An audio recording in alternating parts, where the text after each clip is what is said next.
Hello guys, welcome back to my channel. So let's talk about what we are going to talk. So आज हम लोग discuss करने वाले हैं.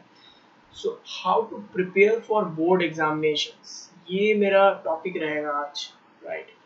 So आज हम लोग इसके बारे में बात करेंगे and finally I want to tell you people that कि ये क्वेश्चन बहुत किसी ने मुझे पूछा था.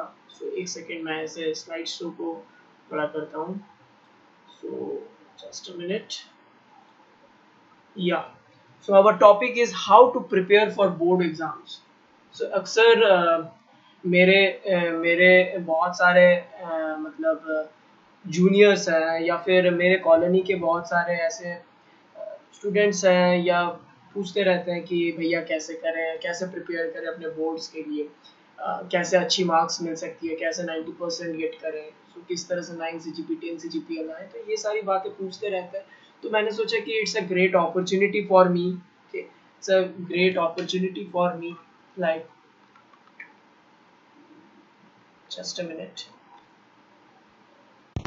So it's a great opportunity for me to talk with you people and मैं अपना एक्सपीरियंस शेयर कर सकता हूँ और यही है मेरा आज का topic.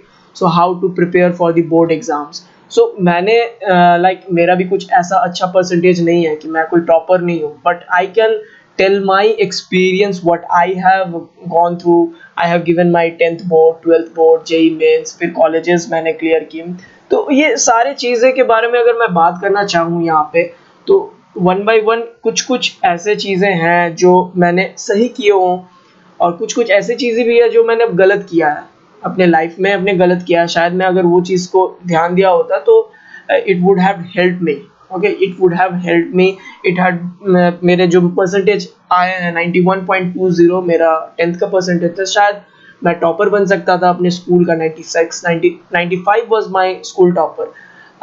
So it he was a very intelligent guy and मैंने बहुत सारी चीज़ उससे सीखा है. तो सारे एक्सपीरियंसेस को आज मैं शेयर करूँगा one by one. So video में अगर वीडियो पसंद आए हो तो ज़रूर एक सब्सक्राइब कर लेना. एंड हाँ, एक बात और कि अगर मेरे चैनल पे नए आए हो तो मैं ये बता दूँ, ये चैनल जो है कोडिंग रिलेटेड, प्रोग्रामिंग रिलेटेड सारे चीज़ों को मैं अपलोड करता हूँ. और आज ये डिमांडेड वीडियो है. बहुत लोगों ने मुझे इंस्टाग्राम पे भी पूछा था कि किस तरह से अपने बोर्ड्स की प्रिपेयर करें. अभी बोर्ड्स आया, जो कोविड का सिचुएशन है, स्कूल्स भी उस तरह से नहीं हो पा रहा है, तो किस तरह से प्रिपेयर करें और अच्छे मार्क्स सिक्योर कर पाए. So I will talk totally on that topic and this is my topic, how to prepare for the board exams. So first step I should tell you that you should follow your class lessons.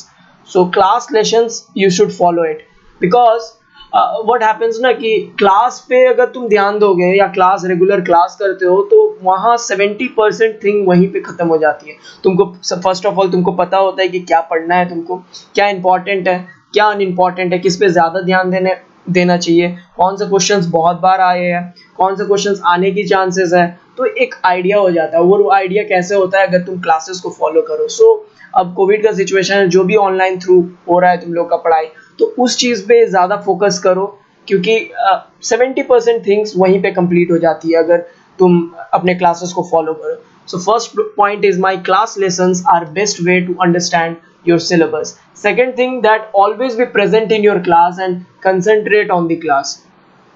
ये थोड़ा मुश्किल है, मुझे भी मालूम है कि concentrate करना दोस्तों के बीच मुश्किल होती है, मेरे लिए भी मुश्किल थी. लेकिन अगर तुम जितना पोटेंशियल है उतना अगर थोड़ा भी तुम कंसंट्रेट करते हो क्लास में तो तुम्हारा जो वर्कलोड होता है ना वो बहुत ही डिक्रीज हो जाता है, वो बहुत ही मिनिमाइज हो जाएगा. बाद में तुमको उतना मेहनत नहीं करना पड़ेगा. जबकि अगर तुम क्लास पे थोड़ा कंसंट्रेट करके जो भी कॉन्सेप्ट्स टीचर समझा रही है, जो भी टॉपिक्स टीचर डिस्कस कर रही है, उसको अगर थोड़ा ध्यान लगा के सुन लेते हो ना, तो तुमको मतलब मेहनत नहीं करना पड़ेगा, थोड़ा वर्कलोड तुम्हारा घट जाएगा.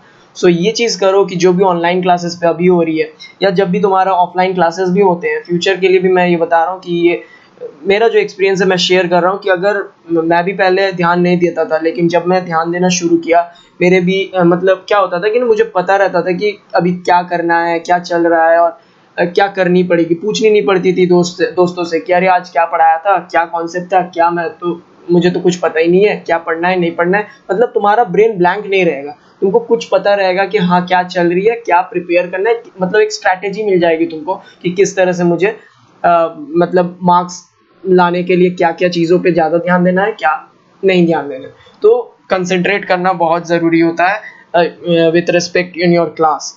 सो जब तुम घर आओ, थर्ड पॉइंट जैसे कि मैंने लिखा है कि after coming home revise the topics that you have studied in the class. ऐसा नहीं है कि तुम 8 घंटा 9 घंटा पढ़ रहे हो, ठीक है, जो भी चीज़, ऐसा नहीं है कि एक दिन पे पूरा सिलेबस खत्म कर दिया जाता है, ये पूरा एक चैप्टर खत्म कर दिया जाता है। सो जो भी चैप्टर्स होते हैं, चाहे वो 1-2 पेज 2 पेज 3-4 सब टॉपिक्स होती है, तो उसको आके ना 15-20 मिनट, मैं बाकी सब मैथ्स का बात नहीं कर रहा हूँ, मैं बाकी सब्जेक्ट्स की बात कर रहा हूँ, कि 5-10 मिनट आके देख लिया करो, गो थ्रू कर लिया करो कि हाँ जो तुमने कॉन्सेप्ट वहाँ समझा था क्या, एक रिफ्रेशमेंट, एक रिवीजन कर लिया करना। क्योंकि ब्रेन एक्चुअली, तुम देखना कि आजकल सारे चीज़ विजुअलाइज हो रहा है, आजकल सारे चीज़ वीडियोस पे बने जा रहे हैं। तुम देखना कि एक चीज़ अगर तुम टीवी पे देख रहे हो और वही चीज़ तुम अगर एक बुक पे पढ़ रहे हो, तो तुमको ज़्यादा याद वो वीडियो वाला रहेगा, वो टीवी वाला रहेगा। सो वही होता है ब्रेन पे, अगर बार बार कोई चीज़ें अगर तुम करते रहोगे तो ब्रेन उसको कैच कर लेता है। तुम कोई भी तुम जाके कोई भी एक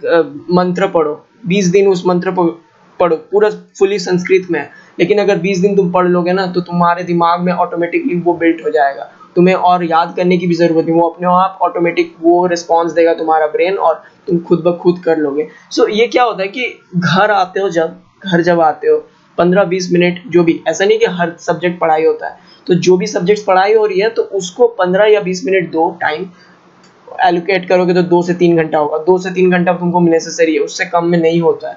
2 से 3 घंटा तुम पढ़ोगे तो उससे रिफ्रेश हो जाएगा, तो तुम्हें पता होना चाहिए। और सबसे बड़ी बात क्या होती है कि अगर जब तुम गो थ्रू करते हो और गो थ्रू करने के बाद तुम्हें कन्फ्यूजन होती है, राइट, गो थ्रू करने के बाद अगर तुम्हें कन्फ्यूजन है तो तुम उसे जाके अगले दिन पूछ सकते हो। You can ask your teacher, you can ask your friends जो थोड़ा इंटेलिजेंट है, उसके साथ जाके शेयर करो कि भाई ये कैसे बनेगा, मुझे तो समझ में नहीं आया, क्या तेरा क्या लॉजिक है, बता मेरे को जल्दी। तो ये सारी चीज़ें डिस्कशन करते करते एक ग्रुप बनाओ, एक अच्छा मतलब ग्रुप बनाओ, जो मतलब ऐसा नहीं कि पढ़ने वाला हो, पढ़ने वाला से ज़्यादा ऐसा ग्रुप ढूंढो कि जो हाँ चाहता है कि अच्छा करे, वो भी अपना अच्छा करना चाहता है, उनके साथ मिलो। तो ऐसा क्या होता है ना कि डिस्कशन करते करते टीचर्स से हेल्प लेके, तो ये सारी चीज़ें जो है तो तुम्हारे लिए आसान हो जाएगी, और तुम्हारा देखना कि एक कॉन्फिडेंस बिल्डअप होगा कि हाँ मुझे आ रही है, मैं कर सकता हूँ। सबसे पहली बात तो स्टूडेंट्स, मुझे लगता है कि नर्वस हो जाता है। नर्वस नहीं होना है, क्योंकि ऐसा कुछ वॉर नहीं है ये, बस तुमको पढ़ना है, वहाँ जाके लिखना है, याद करना नहीं है। याद कर ले तो अच्छी है, याद भी करना पड़ता है कभी कभी, बट अगर तुम उसे समझ लेते हो, कॉन्सेप्ट को समझ लेते हो, तो तुम्हारा जो वर्कलोड है वो बहुत ही ईजी हो जाता है, and you can easily go through और अच्छे स्कोर्स कर सकते हो। ऐसा भी कोई टफ एग्जामिनेशन नहीं होता है, बोर्ड एग्जामिनेशन। सो बट तुमको एक मेहनत करनी होगी कि तुम्हें रोज थोड़ी बहुत प्रैक्टिस करनी होगी। रेगुलर जब शुरुआती दौर पे, जब 10 पे हो या 12 पे हो ना, तो शुरुआत में अगर तुम रेगुलर रहोगे, कंसिस्टेंसी मेंटेन करोगे, कंसिस्टेंट रहोगे, तो देखना कि तुमको सारा चीज़ आसान लगेगा। जब तुम्हारा दोस्त जो मान लो एक इंसान है वो जो नहीं पढ़ता है, और एक इंसान है जो पढ़ता है, तो जो पढ़ने वाला इंसान है उसको जाके तुम पूछ लेना, उसके लिए लगेगा हाँ ये तो हो जाएगा, ऐसे ऐसे बनेगा, वो हो जाएगा। अगर नहीं भी आता होगा, हाँ मैं कर लूंगा, मुझे आ गया। और जो नहीं पढ़ता होगा, जो इतना दिन मतलब गैप रखा होगा अपने पढ़ाई से, बाद में कर लेगा, टाल रहा है, बाद में करूंगा, उसके लिए उसको वो पूरा ब्लैंक रहेगा। अरे भाई कहाँ से पढ़ना है, कैसे पढ़ना है, क्या टॉपिक्स है, ये कहाँ पे मिलेगा, वो कहाँ पे मिलेगा, उसको कुछ पता ही नहीं रहता, क्योंकि वो कंसिस्टेंट है नहीं। कोई भी चीज़ पे तुम कंसिस्टेंट रहोगे तो तुम्हारा जो भी वर्क है वो ईजी होता है, तुमको पता रहता है कि क्या चल रहा है। अगर तुम कंसिस्टेंसी नहीं रखोगे तो तब तो अलग बात है। So next topic is my find the best and quite place. एक है कि स्टडी कॉर्नर एट होम। एक जब भी घर पे पढ़ने बैठते हो, एक अपना एक जगह बना लो जहाँ पे तुम पढ़ो। तो उसमें क्या होता है कि सबसे बेस्ट प्लेस ढूंढो जहाँ पे तुमको कोई मतलब ऐसा नहीं है कि अवॉइड हो, ठीक है, मतलब अवॉइड, मतलब तुम्हें अवॉइड करना गैजेट्स, मतलब क्या बोलूँ मैं, तुमको इस तरह से करना होगा कि लाइक तुम जा रहे हो वहाँ पे, ऐसे जगह पे बैठ रहे हो जहाँ पे तुम्हें शांति मिले, ठीक है, शांति in the sense proper ventilation हो, मतलब ज़्यादा गर्मी ना लगे, ज़्यादा ठंड ना लगे, बॉडी तुम्हारा कंफर्टेबल फील हो। ऐसा नहीं कि इतना भी कंफर्टेबल ले रहे कि कपड़ा लेके सो रहे तो नींद में आ जाएंगे, वो नहीं कर रहा है। कंफर्टेबल हो कि तुमको गर्मी ज़्यादा ना लगे, चिपचिपाहट ना रहे, फिर प्रॉपर लाइट आए तुम्हारे घर पे, राइट। प्रॉपर जब पढ़ रहे हो तो प्रॉपर लाइट पड़ रहा है, ऐसा नहीं कि डीम लाइट में पढ़ रहे हो। तो ये सारी चीज़ों का ध्यान रखना। और सबसे बड़ी चीज़, जब पढ़ाई कर रहे हो तो entertaining gadgets like mobile phone, radio, MI band, मतलब जो भी है, बैंड है, फिर रेडियो है, म्यूज़िक, ईयरफोन्स, ये सारी चीज़ों को अवॉइड करना जो तुमको इंटरटेन करता हो, ठीक है। मैं नहीं बोल रहा हूँ कि गेम ना खेलो, ठीक है। मेरे ज़माने में तो पबजी वगैरह नहीं होया करता था, लेकिन अब क्या है कि अब पबजी है, फ्री फायर है, बहुत सारे गेम्स हैं स्टूडेंट्स के लिए। तो मैं नहीं समझता, ऐसा नहीं, मैं कभी नहीं कहता हूँ कि गेम ना खेलो, गेम खेलने से बिगड़ जाओगे, एग्जाम के टाइम गेम नहीं खेलना चाहिए। गेम खेलो, लेकिन जब तुम पढ़ रहे हो 2 to 3 hours, avoid that entertaining gadgets. वो गैजेट्स को अवॉइड कर दो। उस टाइम पे मत पढ़ो ना यार, उस टाइम पे उन सारी चीज़ों के साथ मत खेलो, उस टाइम को अवॉइड करो। फिर देखना कोई चीज़ में हैम्पर नहीं होगा। कोई भी चीज़ one thing at a time होना ज़रूरी होता है, राइट। वन थिंग, जब भी तुम कोई चीज़ें करोगे, वो एक चीज़ को तुम करोगे one thing at a time, then it is easier for you. क्योंकि ब्रेन मल्टीटास्किंग है, पता है, तुम बहुत सारे चीज़ें कर सकते हो, लेकिन तुम देखो कि कोई काम एक बार करोगे, एक टाइम पे करोगे, वो ज़्यादा बेटर होता है कि कोई काम ऐसे कर रहे हो कि 2-3 काम कर रहे हो। तुम इधर लाइक व्हाट्सएप पे मैसेज भी कर रहे हो, यहाँ पे थोड़ा मैथ्स बना रहे हो, मैसेज भी बना रहे हो, मैसेज कर रहे हो, फिर मैथ्स बना रहे हो। तो ये तरीका नहीं होता है यार। तुम बोल दो कि मैं अभी बिजी हूँ, ठीक है, मैं तुमको थोड़ी देर बाद बात करता हूँ, मैं थोड़ा बिजी हूँ, बस कर दो। और मान लो कॉल करता है तो सीधा एयरप्लेन मोड पे डाल दो फोन को, या स्विच ऑफ कर दो, पढ़ लो, खत्म कर लो। हाँ भाई बोल, अब क्या काम है, मैं करता हूँ। अपना काम के लिए सेल्फिश बनना सीख जाओ, ठीक है। सेल्फिश बनना सीख जाओ अपने काम के लिए। अपना काम मतलब अपना जिस काम पे तुम फोकस्ड हो उस काम पे करो, फिर गेम खेलो। हाँ भाई अभी मैं फ्री हूँ, तू गेम खेलेगा क्या, ठीक है, खेलो, कोई दिक्कत नहीं है। क्योंकि रिफ्रेशमेंट भी ज़रूरत होती है। बॉडी हमारा, जब भी हम लोग, कोई इंसान काम करता है, थकता है तो सोता है। तो तुम पढ़ रहे हो तो तुम मान लो बीच में रिफ्रेशमेंट लेना चाहते हो तो ले सकते हो, गेम खेलो, चाहे जो करना है, म्यूजिक सुनो, या बाहर घूम के आओ, या क्रिकेट खेलो, जो भी आउटडोर गेम्स खेलो, वो तुम्हारे ऊपर है। बट जब पढ़ रहे हो तब मत करना प्लीज़, ये मेरा एडवाइस रहेगा। थर्ड इज, देखो ये बहुत ही इंपॉर्टेंट टॉपिक है, सैम्पल पेपर्स को सॉल्व करना। जब भी तुम बोर्ड्स के लिए अपियर कर रहे हो तो try solving the sample papers, 10 years papers, back of the 10 years papers. उसमें आइडिया हो जाएगा कि किस तरह की क्वेश्चन तुम्हें पूछी जाएगी। सो 10 ईयर्स प्रीवियस ईयर्स पढ़ करना है तुमको। सैम्पल पेपर्स खरीद लो, मार्केट्स में सारी चीज़ अवेलेबल हैं, या इंटरनेट पे भी मिल जाती है, सर्च करोगे तो मिल जाएगा, गूगल पे हर चीज़ मिलता है। अब questions given in your books, अब है कि तुम्हारा जो एट द ग्लांस पे जो क्वेश्चंस रहता है, हर चैप्टर का एंड पे एक क्वेश्चंस का सेट रहता है, उसको बहुत लोग ना सॉल्व नहीं करते, सोचते कि अरे इसको करके क्या 10 ईयर सॉल्व किया तो हो गया। लेकिन देखना, तुम जब अपना बोर्ड्स दे दोगे तो फिर मैच करना, अधिकतर 70 to 80% गारंटी देके बोल रहा हूँ कि वहां से क्वेश्चन आया होगा। 10 ईयर से भी रहता है, लेकिन 70 to 80% क्वेश्चंस वो एट द ग्लांस वाले जो पीछे क्वेश्चंस है हर चैप्टर के एंड पे, जो तुम्हारा प्रिस्क्राइब बुक है उससे तुम्हें मिल जाएगा। और ये चीज़ एकदम मैं तुमको गारंटी के साथ बता सकता हूँ।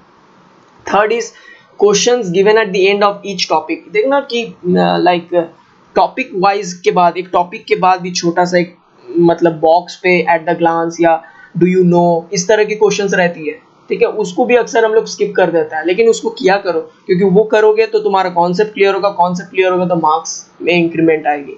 तो सॉल्व करो 10 years back question paper, sample papers को सॉल्व करो, क्वेश्चंस जो बुक के हर एक चैप्टर के एंड पे क्वेश्चन है उसको सॉल्व करो, और तुम क्वेश्चंस एट द जो टॉपिक्स है उसको क्वेश्चंस छोड़ो मत, ठीक है। टाइम है, मेहनत करना चाहते हो तो क्वेश्चंस छोड़ो मत, ठीक है।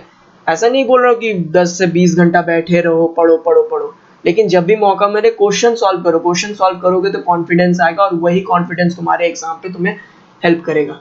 जो मैं सोचता, मैंने जैसे किया था, मैं तो बहुत लेट से स्टार्ट किया, मैं 6 मंथ्स थी तब से मैंने स्टार्ट किया, क्योंकि मैं भी पहले बहुत ढीला छोड़ दिया था। लेकिन बाद में मुझे समझ में आया कि अगर मैं ऐसा रहूँ तो मैं जो अचीव करना चाहता हूँ, मैं जो मार्क्स अचीव करना चाहता हूँ, 90% गेट करना चाहता हूँ, वो मेरे लिए इम्पॉसिबल हो जाएगा, क्योंकि लास्ट मोमेंट पे नहीं होता है।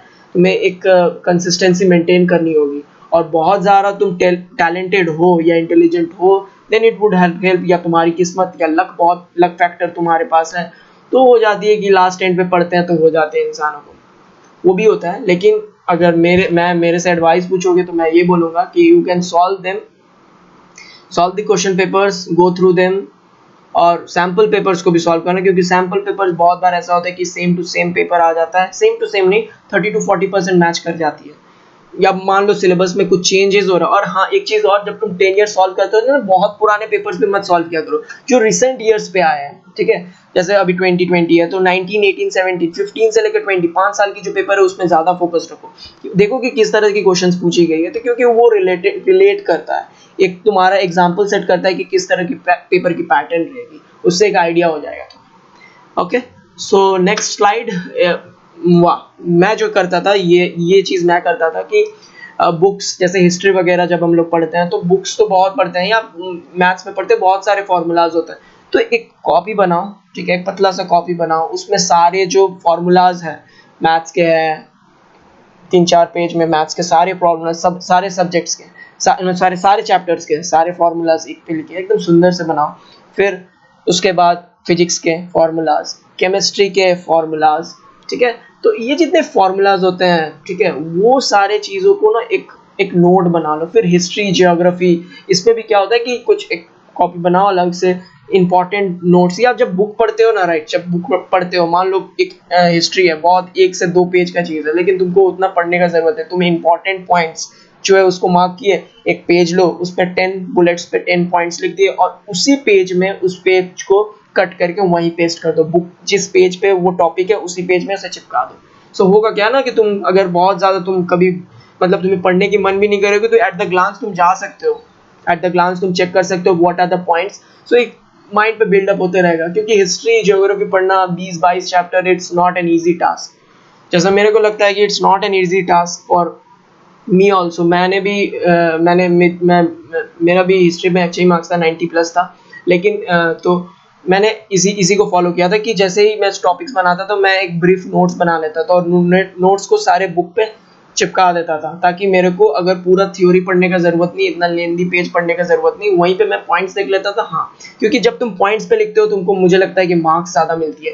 सुंदर लिखो, क्लीन लिखो, पॉइंट्स पे लिखो, बुलेट्स का यूज़ करो, it enhances your marks in history, geography, कोई भी सब्जेक्ट पे, इंग्लिश पे भी, इंग्लिश लिटरेचर, लैंग्वेज पे भी। लैंग्वेज पे तो जब आई मीन कुछ पैराग्राफ राइटिंग लिखते हैं तो वो अलग बात है, लेकिन अगर तुम क्वेश्चंस पे सेट का मतलब फिजिक्स वगैरह पे लिखते हो, 3 मार्क्स की क्वेश्चन है, 4 मार्क्स की क्वेश्चन है, तो तुम 3 पॉइंट्स या 6 पॉइंट्स ऐसे मेंशन करोगे, तो it is also easier for an examiner, वो उसको चेक करने में भी ईजी होती है और तुम्हें अच्छे मार्क्स भी मिलते हैं। So try writing, highlighting your important points or formulas. Make precise notes को छोटा करो, देखो कि जो वर्ड्स, कीवर्ड्स नेसेसरी है उसी कीवर्ड से फ्रेम करो अपने सेंटेंसेस खुद, and make separate notes for each subject. अलग अलग, एक नहीं कि एक ही कॉपी में सारा घुसेड़ दिया, वो करने से नहीं होगा, अलग अलग करो यार, थोड़ा मेहनत करना पड़ेगा, अगर तुम्हें अचीव करना है तो तुमको थोड़ा मेहनत करना पड़ेगा। Okay, so now 4th slide is don't leave for the end. ये चीज़ को मत करना, ये मैंने भी गलती किया था, बाद में कर लूंगा ना यार, अभी बहुत टाइम है, अभी 6 महीना है, अभी 5 महीना है, 4 महीना है, 3 महीना है, 2 महीने, 1 महीना, अरे भाई 1 महीना है, अब 1 महीना है, कैसे होगा, ये चीज़ मत किया करना। ऑलवेज कवर द, कम से कम इंपॉर्टेंट, जो टीचर तुम्हें बोलते हैं कि ये इंपॉर्टेंट है, आ सकता है, उसे कम से कम 2 महीने पहले खत्म कर दिया करो, बोर्ड शुरू होने के 2 महीने पहले, कि जो भी मेरा इंपॉर्टेंट टॉपिक्स है उसे कंप्लीट कर लेते हैं। Okay, so important topics is very much necessary for you, and lastly I will tell that you can start, इसलिए कंप्लीट करने बोल रहा हूँ ताकि तुम स्टार्ट कर सको रिवीजन अपना। 2 महीना रहेगा तो तुम 2 महीना में रिवीजन स्टार्ट कर लो, ऐसा नहीं कि 2 महीना में तुम पढ़ना ही चालू कर रहे हो, तब तो मुश्किल है भैया। सो बारिश आने से पहले अपना घर बना लो, ठीक है, नहीं तो दिक्कत है। मोस्ट इम्पॉर्टेंट थिंग, तबीयत का ख्याल बहुत ज़्यादा रखना, क्योंकि एट टाइम्स होता है कि किसी को एग्ज़ाम के कारण ज़्यादा पढ़ने से या ज़्यादा एक्स्ट्रा एफर्ट लगा रहा है, वो तो क्या होता है ना, उसका तबीयत ख़राब हो जाता है, ठीक है, क्योंकि तुम लोग यूज टू नहीं हो। अभी बोर्ड्स 8, 9, 10 तक तुम लोग इतना नहीं, 6 घंटा 8 घंटा कभी नहीं पढ़ते होगे, एग्जाम आ रहा है बोर्ड से 10 घंटा 12 घंटा भी पढ़ते हुए मैंने देखा है लड़का को। तो तुम्हारा बॉडी सपोर्ट, तो एक प्रॉपर एक्सरसाइज करो, क्योंकि सिर्फ दिन भर पढ़ोगे तो ईजियर नहीं है। तो तुमको फिट भी रहना है, अच्छा खाना खाना है, ज़्यादा हेवी खाना नहीं खाना है। हेवी खाना खाओगे तो नींद आएगी। तो मतलब खाओ, प्रोटीनियस थिंग खाओ, फिट खाओ, अच्छा डाइट मेंटेन करो, एक्सरसाइज करो, डिसाइड अच्छा रेस्ट लो। सोना भी ज़रूरत होता है, ऐसा नहीं कि सिर्फ पढ़ रहे हैं, सोने भी ज़रूरत है। सो सारा चीज़ नेसेसरी होता है एक फिटनेस। अगर तुम्हारा बॉडी फिट रहेगा तो तुम्हारा ब्रेन भी हेल्दी रहेगा, ब्रेन हेल्दी रहेगा तो पढ़ने में भी मजा आएगी, पढ़ने में मजा आएगी तो कॉन्सेप्ट अच्छे समझोगे, और कॉन्सेप्ट अच्छे समझे तो मार्क्स लिख भी पाओगे, और लिखोगे अच्छे तो ऑटोमेटिकली मार्क्स आएगा। So staying fit is a very great point for securing good marks. Okay, now go through the syllabus.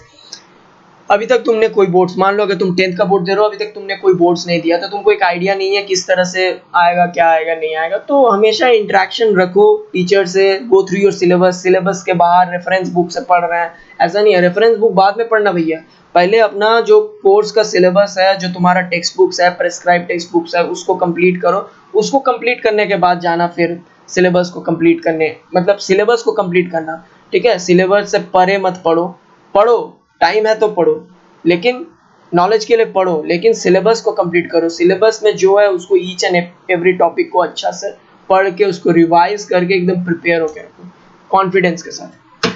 So go through the syllabus. Another thing, making a time table, ये बहुत ज़्यादा helpful था मेरे time. मैंने जैसे किया था, मैं सुबह में उठता था, प्रॉपरली ब्रेकफास्ट करता था, फिर पढ़ने बैठता था, फिर नहाता था, फिर पढ़ने बैठता था, फिर सोता था, फिर दोपहर को उठ के फिर प्रॉपर पढ़ने बैठता था, फिर क्रिकेट खेलने जाता था शाम को, फिर शाम के बाद आया तो 8-10 बजे के बाद फिर 10 बजे तक सो जाता था। तो इससे क्या होता है कि मैं पढ़ता था, 7-8 घंटा पढ़ता था, लेकिन एक टाइम टेबल, ऐसा नहीं कि आज पढ़े कल नहीं पढ़े, अभी नींद आ रहा अभी सोते हैं, नहीं, ये करने से नहीं होगा। तुमको एफर्ट्स डालने होंगे, अगर तुम एफर्ट्स नहीं डालोगे तो मुश्किल है। सुबह नहीं उठ पा रहे हो तो थोड़ा लेट नाइट तक पढ़ो, और अगर सुबह उठ पा रहे हो तो सुबह पढ़ो भाई, लेट नाइट जगने की जरूरत नहीं है, लेट नाइट के पहले सो जाओ। एफर्ट्स लगानी जरूरत है भैया।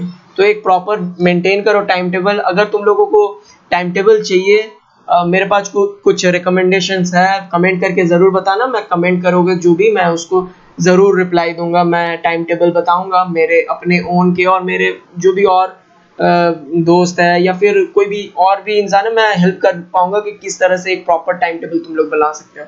तो जल्दी कमेंट कर देना अगर तुम्हें टाइम टेबल नहीं समझ में आ रहा है खुद से कि कैसे टाइम टेबल बनाए। I would help you out. Okay, strength and weaknesses. अब ये चीज़ बहुत ज़्यादा इम्पॉर्टेंट होता है, क्योंकि ऐसा देखो कि क्या तुम्हारा स्ट्रेंथ है। तुम्हारा मैथ्स अच्छा है, साइंस अच्छा है, साइंस में भी फिजिक्स अच्छा है तो बायो अच्छा नहीं है, केमिस्ट्री अच्छा है तो फिजिक्स अच्छा नहीं है, कंप्यूटर अच्छा है तो हिंदी अच्छा नहीं है। तो ये सारी चीज़ें क्या है ना, कि इंग्लिश अच्छा है किसी का तो मैथ्स अच्छा नहीं है। तो ये तुमको पहचानना होगा कि क्या तुम्हारा स्ट्रेंथ है, क्या तुम्हारा वीकनेस है, क्या पढ़ने में तुमको मजा आता है, क्या पढ़ने में तुमको बोर लगता है, क्या पढ़ने में तुमको ज्यादा मेहनत लगती है, क्या पढ़ने में तुमको कम मेहनत लगती है। तो ये सारी चीजें को तुमको ध्यान रखना होगा। तुमको एक चार्ट बनाना होगा। तुम्हारा स्ट्रेंथ जो है, स्ट्रेंथ सब्जेक्ट्स पे थोड़ा सा कम टाइम देना शुरुआत में, वीकनेस सब्जेक्ट्स पे उस पर ज्यादा फोकस करना, क्योंकि स्ट्रेंथ वाले में तो तुमको कॉन्फिडेंस है कि मैं ये कर लूंगा, मैं बाद में भी इसे कर सकते हो। लेकिन अगर वीकनेस को तुम टालते जाओगे कि इससे अरे अभी नहीं, ये बोर कर रहा है मेरे को, बाद में पढ़ लूंगा, तब वो बोरिंग और बोरिंग बन जाएगा, तब लास्ट में तुम सर पटकोगे, कुछ नहीं होने वाला है। सो स्ट्रेंथ एंड वीकनेस निकाल लेना जो भी मैथ्स। और मैं तो बोलूँगा मैथ्स तो रेगुलर प्रैक्टिस किया करना 1 आवर, बहुत मज़ा आता है। जब तुम टायर्ड हो जाते हो ना, तब मैथ्स किया करना, तब तुम्हारा टायर्डनेस देखना दूर हो सकता है। मेरे को होता था कि मैं जब टायर्ड होता था तो मैं मैथ्स करता था। प्रैक्टिस ऑफ राइटिंग, या एग्जाम पहली बार दे रहे हो, अगर 10th के बोर्ड है, 12th का बोर्ड है, तो ठीक है, तुमको मालूम हो जाता है कि 10th में कैसे लिखना है, क्योंकि देखो 3 आवर्स रहता है। एक तो नर्वसनेस रहती है, सारी चीज़ न्यू होते हैं। तो एक्चुअली में बहुत लोगों का मेजर पार्ट ऑफ द क्या है, मेरा क्वेश्चन छूट गया भाई, मैं तो लिख नहीं पाया, रोने लगता है। ऐसा करने से नहीं है, पहले से तुमको स्पीड का प्रैक्टिस करना होगा, लिख के प्रैक्टिस करना होगा। तुमको टाइम लगा लो अपना स्टॉप वॉच, सॉल्व करो। 10 क्वेश्चन सॉल्व करेंगे 1 घंटा पे, 20 क्वेश्चन सॉल्व करेंगे 2 घंटा पे, तो टाइम लगा लो, कर लो, सॉल्व हो गया, बात खत्म। प्रैक्टिस करो, तब देखना एग्जाम पे तुम्हारा क्वेश्चन छूटेगा ही नहीं, मैं गारंटी देके बोल रहा हूँ। और इस चीज़ की प्रैक्टिस नहीं रखो तो गारंटी लिख के दे लो कि एग्जाम पे छूटेगा। मेजर पार्ट लोगों का क्वेश्चन छूट जाता है, कंप्लीट नहीं कर पाते क्योंकि हैबिट नहीं है, सिर्फ याद किए हैं, पढ़े हैं, मेमोराइज है, लेकिन लिखने का प्रैक्टिस नहीं है। तो स्पीड भी बहुत होना जरूरी है, स्पीड से लिखना, क्लीन लिखना, ठीक है। और एक प्रॉपर टाइम बचाना, अंतिम का 10-15 मिनट तो बचाओ कम से कम रिवाइज करने, क्योंकि एग्जाम में क्या दिमाग पे कब क्या लिख देते हो उसको फिर रिवाइज करने से एक तुमको अच्छा होता है। अगर कहीं गलती हो गई तो पकड़ा जाओगे, क्योंकि एग्जाम में तुम, बोर्ड्स में तुम चांस नहीं ले सकते हो ना, एक एक मार्क्स करता है तो अखरता है। सो प्रैक्टिस ऑफ राइटिंग होना जरूरी है। अब बात करूंगा मैं सब्जेक्ट वाइज टिप्स। कुछ सब्जेक्ट्स को मैंने लिया है तो बात करते हैं वन बाय वन। सबसे पहले मैं बात करूंगा मैथमेटिक्स। सो ये क्या होता है कि अगर तुम क्लियर हो अपना बेसिक कॉन्सेप्ट्स, तुम्हारा फॉर्मूलाज से कॉन्सेप्ट्स किस तरह से सॉल्व किया जाता है, ठीक है, इम्प्लीमेंट कैसे करना है कॉन्सेप्ट्स को, क्या अप्रोच, सबसे बड़ा चीज होता है अप्रोच, क्या अप्रोच से हम स्टार्ट करें प्रोग्राम को सॉल्व करना, ये सारे चीजें अगर क्लियर है बेसिक कॉन्सेप्ट्स, तो ये सब्जेक्ट तुम्हें गारंटी दे रहा हूँ 90+ दे के रहेगा, 100 भी देता है, बहुत लोगों को 100/100 मिलता है। तो ये स्कोरिंग सब्जेक्ट है, इसको छोड़ना नहीं, ये तुम्हारा मार्क्स को बढ़ाएगा। सो क्लियर करो अपने बेसिक कॉन्सेप्ट्स को, ठीक है, और कमेंट करके पूछना, मैं ज़रूर बताऊंगी कौन से टॉपिक ज़्यादा इंपॉर्टेंट होते हैं। सो कमेंट करना मुझे। फिर sometimes calculations can be time consuming, बहुत टाइम होता है ना कि कैलकुलेशंस, साइड पे कैलकुलेशन करते करते मैथ्स का पेपर कुछ क्वेश्चन छूट गए, तो वो सारा आइडिया करना होगा तुमको, ठीक है, जैसे क्यूब रूट, 3 का क्यूब, 7 का क्यूब, 9 का क्यूब, ये सारी चीज अभी तुम वहां पे कैलकुलेट करने जाओगे तो ये सब टाइम कंज्यूमिंग है, ये सब याद रखो, ठीक है। नहीं याद होता है, चार्ट बनाओ, जहाँ सोते हो बेड के सामने वॉल पे चिपका दो, अपने आप याद हो जाएगा। इसका स्क्वायर रूट का वैल्यू क्या है, इसका कांस्टेंट का वैल्यू क्या है, फिजिक्स में भी बहुत सारे कांस्टेंट्स है, वहां पे तुम फाइंड करने जाओगे तो, और कैलकुलेटर, साइंटिफिक कैलकुलेटर तो अलाउड नहीं है जहाँ पे तुम इजीली निकाल सकते हो, तो तुम्हें करना होगा, याद करना होगा, तो याद कर लो पहले से ही, बाद में क्यों करना है, पहले से ही याद कर लो।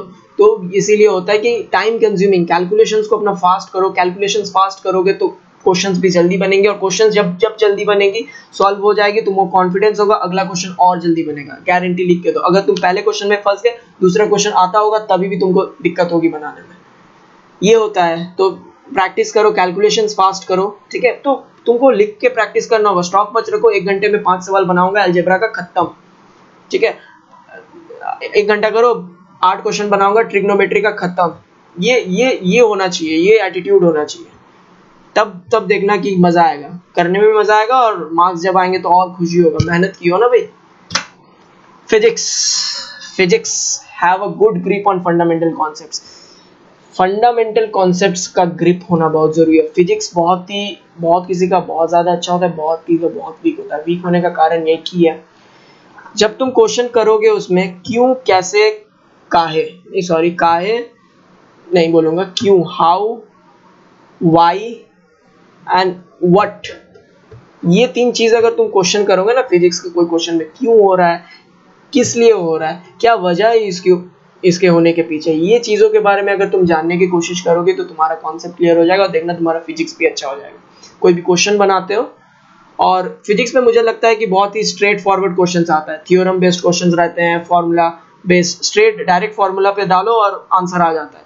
तो फार्मूलाज को याद करो, फार्मूलाज में कंफ्यूज मत होना, अच्छा अलग से कॉपी बना के उसे रखो, ताकि जब रिवाइज करना हो तो रिवाइज तुम्हें आइडिया हो जाए, हर एक सब्जेक्ट का जितना जितना फार्मूला है वैसा ये आएगा, तो इसका अप्रोच ऐसा है, डायरेक्ट फार्मूला में डालूंगा हो जाएगा।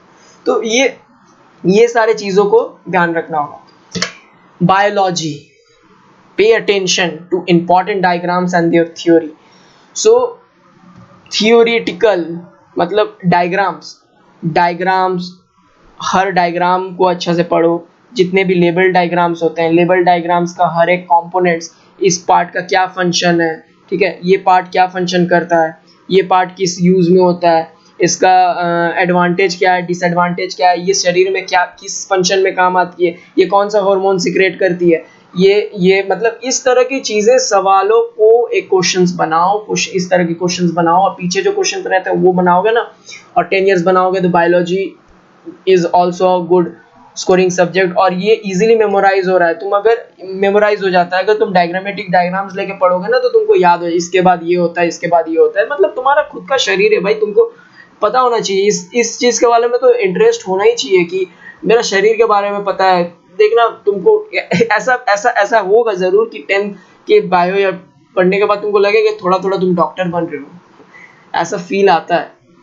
सो ट्राई करके देना, और ये बहुत ही अच्छा सब्जेक्ट होता है। फंक्शंस को ज़्यादा ये यूज़ करना, डायग्रामेटिक डायग्राम्स पे ध्यान देना ज़्यादा, देखना अच्छा होगा एग्जाम। Next chemistry. केमिस्ट्री तो बहुत हाई स्कोरिंग है, सिंपल बैलेंस्ड इक्वेशंस करने रहते हैं, इनऑर्गेनिक ऑर्गेनिक मेमोराइजिंग सब्जेक्ट है। तो तुमको क्या करना है कि स्टडी रिएक्शंस, चार्ट बनाओ, सारे कंपोनेंट्स का जो भी रेडिकल्स होते हैं, सारे जो चीज़ है, जो कॉन्सेप्ट है, बेसिक कॉन्सेप्ट को समझो, मॉलिक्यूल क्या होता है, एटम क्या होता है, ये सारे जो छोटे छोटे बेसिक यूनिट्स ऑफ केमिस्ट्री, इन सारे चीज़ों पे ध्यान देना ज़्यादा। इन सारे चीज़ का कॉन्सेप्ट क्लियर रहेगा तो कंपाउंड्स भी बनेगा, फॉर्मूलाज भी, रिएक्शंस भी बनेंगे, और इसे एनालाइज करने की कोशिश करो। ये यहाँ पे ऑक्सीजन आया, ऑक्सीजन के कांटेक्ट में आया तब बर्न हुआ, तो ये सारी चीज़ों को तुमको ज़रूरी है, और ये चीज़ जानने की ज़रूरत है। साइंस एक्चुअली सब कुछ जो तुम्हारे अगल बगल हो रहा है तो कैसे हो रहा है, और केमिस्ट्री में हर चीज़ पता है कि ये यहाँ पे इस रिएक्शन से ये होता है, टूट रहा है, क्यों जुड़ रहा है, ये सारे को क्वेश्चन करो खुद से। केमिस्ट्री पे यही चीज़ तुम्हें हेल्प करेगी, और तुमको देखना ईजी हो जाएगा तुमको लर्न करना। पीरियोडिक टेबल तो पढ़ना है, पीरियोडिक टेबल से बाहर तो रहेगा नहीं, पूरा पीरियोडिक टेबल भी नहीं रहता, हाफ पीरियोडिक टेबल रहता है, तो उसी के बीच तो कुछ 30-40 एलिमेंट्स से ही तुम्हारा काम हो जाता है। 30-40 एलिमेंट्स के अंदर तुम क्वेश्चंस बनाओगे तो it is well and easy. So in depth of this subject can help you increase the speed and accuracy in solving questions. और तुम बहुत ज्यादा चैप्टर एंड ग्लांस के सारे क्वेश्चन तुम सॉल्व करोगे ना, 10 इयर्स तुमको हवा लग जाएगा, हवा ऐसे देखोगे तुम यूं बनाओगे। जियोग्राफी, मैप प्रैक्टिस करना, ठीक है, टोपो शीट्स वगैरह, ये सारे चीज़ हेल्पफुल होते हैं।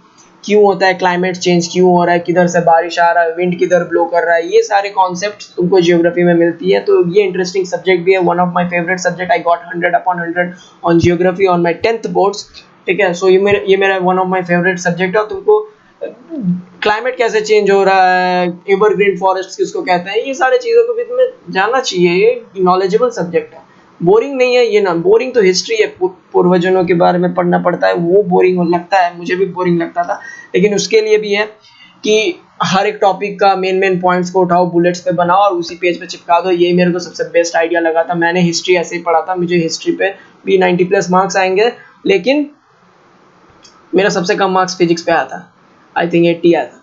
सो हिस्ट्री पे तुमको पॉइंट्स बनाने होंगे, और लॉन्ग क्वेश्चंस जो भी है उससे रिलेटेड सब टॉपिक वाइज लॉन्ग क्वेश्चन जो 6 मार्क्स का क्वेश्चन रहता है उस पर ज़्यादा फोकस करना, और सारे चैप्टर एट ग्लांस के क्वेश्चंस को भी ज़रूर ध्यान पे देखना। कंप्यूटर ये स्कोरिंग सब्जेक्ट है, ये 100/100 भी दिला सकती है तुमको। सिर्फ तुमको अंडरस्टैंड करना है कॉन्सेप्ट्स को, कॉन्सेप्ट समझो, प्रोग्राम्स है, प्रोग्राम्स को रन कराओ, और ड्राई रन जरूर करना। ये प्रोग्राम इस तरह से, ये वेरिएबल्स लिए हैं, ये इस तरह का लॉजिक लग रहा है, लूप चल रहा है, ये इस तरह से पलट रहा है, तो अपने एक ड्राई रन करो, ठीक है। एक ड्राई रन साइड में करो कि कैसे फंक्शंस वर्क कर रहे हैं, और तुमको बस वही चीज़ को समझना है, वो चीज़ हो जाएगा तो प्रोग्राम्स बनाने भी ईजी होते हैं। और नहीं आता समझना, रट लो, कुछ भी लिख के आओगे तो मार्क्स जरूर मिल जाएगा, टेंशन नहीं है।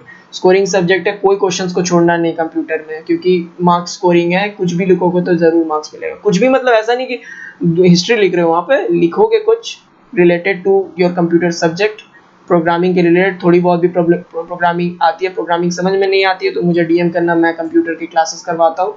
मेरे ऑनलाइन क्लासेस को तुम लोग ज्वाइन कर सकते हो, और ये बहुत ही स्कोरिंग सब्जेक्ट है। Thank you guys. कोई और क्वेरीज है 10th बोर्ड से रिलेटेड, 12th बोर्ड जो भी है, मेरे कमेंट बॉक्स पे ज़रूर कमेंट करना, और भी कोई डाउट्स होगा तो हम लोग उसे सॉल्व करेंगे। और मेरे चैनल पे ज़रूर सब्सक्राइब कर देना, और कोई कमेंट पे जाके ज़रूर पूछना और भी कोई क्वेरीज है और किस तरह से करना है, तो मैं ज़रूर बताऊँगा तुम लोगों को। थैंक यू, मिलते हैं फिर नेक्स्ट वीडियो पे। Tata, bye bye.